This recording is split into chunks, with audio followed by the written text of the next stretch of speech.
काफी interesting question है। आपको यहाँ दो ब्लॉक दिया गया है, दोनों का मास दे दिया गया है, एक का है 2 kg और एक का है 4 kg। दोनों को इक्वल हाइट 30 फीट से ड्रॉप किया गया है और आपको पूछा गया है कि उन दोनों की काइनेटिक एनर्जी का रेशियो क्या होगा।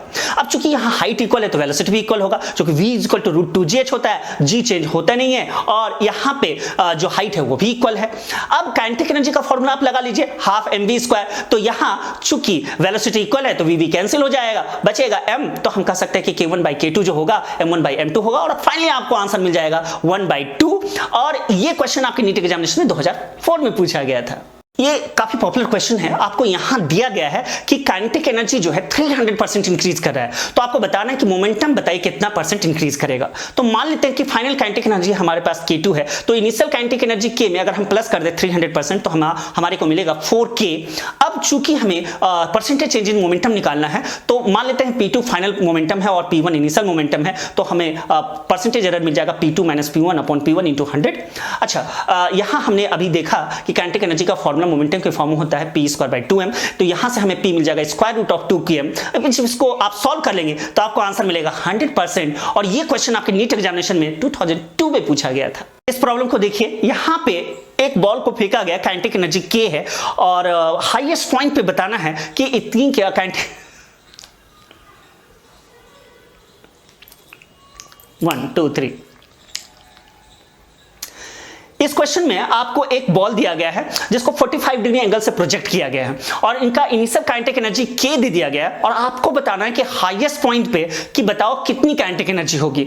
तो हमें पता है कि हाईएस्ट पॉइंट पे वर्टिकल कंपोनेंट वेलोसिटी का 0 हो जाएगा, तो एक ही कंपोनेंट बचेगा और वो होगा u cos थीटा। अब चूंकि काइनेटिक एनर्जी हमें पूछा गया तो काइनेटिक एनर्जी का फॉर्मूला हाफ mv² होता है, तो हाईएस्ट पॉइंट पे वेलोसिटी हो जाएगा u cos थीटा और थीटा 45 डिग्री दिया हुआ है। तो यहां से जब आप इसे सॉल्व करेंगे तो आपको जो k डैश मिलेगा kinetic energy at highest point वो होगा k/2। यहां k इनिशियल काइनेटिक एनर्जी है और ये क्वेश्चन 2001 में पूछा गया था। इस क्वेश्चन को देखिए, यहां पे एक बॉल का फाइनल हाइट और इनिशियल हाइट दे दिया गया है और आपको पूछा गया है इनकी फाइनल वेलोसिटी क्या होगी। अब यहां जब ये ड्रॉप होगा तो इनके पास पोटेंशियल एनर्जी है, तो पोटेंशियल एनर्जी चेंज होगा, तो जितना चेंज पोटेंशियल एनर्जी में होगा वही काइनेटिक एनर्जी में कन्वर्ट हो जाएगा according to conservation of mechanical energy principle से। तो यहां हम कह सकते हैं कि हाफ mv² इक्वल होगा mgh2 - h1। यहां से हमें v मिल जाएगा √2gh2 - h1।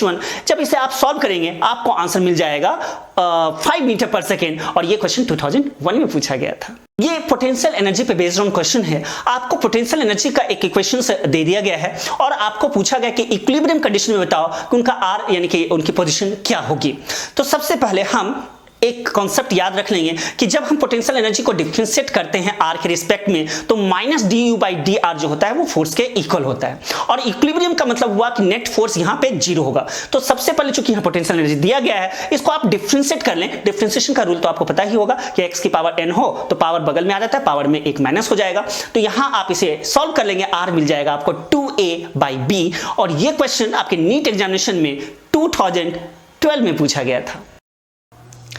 यह भी पोटेंशियल एनर्जी पे बेस्ड क्वेश्चन है। यहां आपको एक बॉल को दिया गया है 1 kg का और इसको 20 मीटर पर सेकेंड से अपवर्ड डायरेक्शन में थ्रो किया गया है और इसका जो हाइट है मैक्सिमम हाइट वो 18 मीटर दिया गया है। तो आपको निकालना है कि loss of energy due to air.